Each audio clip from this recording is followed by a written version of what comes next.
I believe equity is giving every person what they need. So, yeah, just differentiating the curriculum at school so kids are getting challenged in all the right ways and getting extra help if they need extra help, and making sure that all kids get what they need.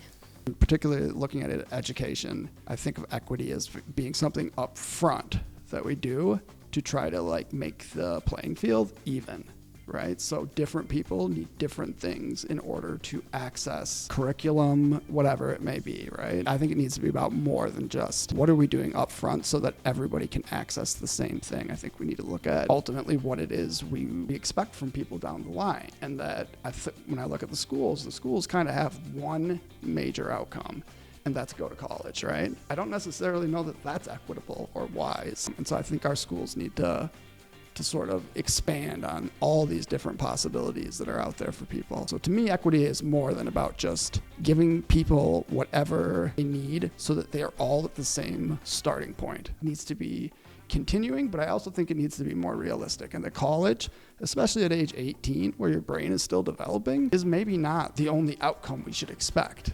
That maybe we need to look at some other things, things that I think, Henry, you brought up a great point, that like school feels like it's a bunch of tests, right? And you have to do these tests to prove that you're going to get this good grade. That's kind of ridiculous to me. Since shouldn't school be about helping you become an adult that you want to be, who's happy, can care for themselves to the degree that they're capable of?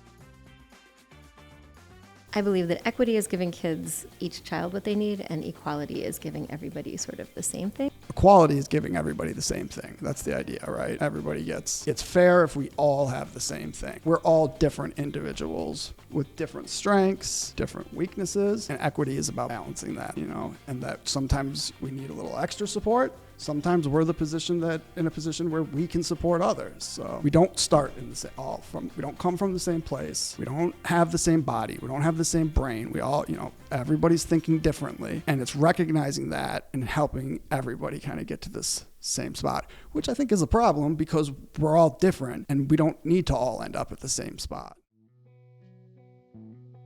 One thing the schools could do better would be to provide teachers more training in disabilities and learning difficulties. First thing is this, right? Our schools have a very, very narrow scope of learning, which seems weird because there's so much stuff you're expected to learn, right? So at the same time that we have this narrow scope that's very academic in nature, it's vast, right? It's all these skills and stuff that really a lot of people don't end up using. A lot of people forget. I think that they say that 50% of the adult population reads at a 6th grade level.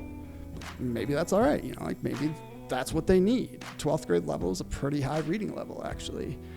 So I think one of the first things the schools need to do is, and one thing that it took me too long to learn as a teacher was that you can't learn if you're dysregulated. You can't learn if you're uncomfortable. You can't learn if you're scared. You can't learn if you're stressed out. We need to address that first, right? I think teach things like resilience before we get into these really challenging, often academic skills. And what happens is, not only do we have kids who are going through school and not learning these academic skills, but they're also not learning these important skills like being resilient, how to figure out how to solve a problem just solving a problem, how to be friendly.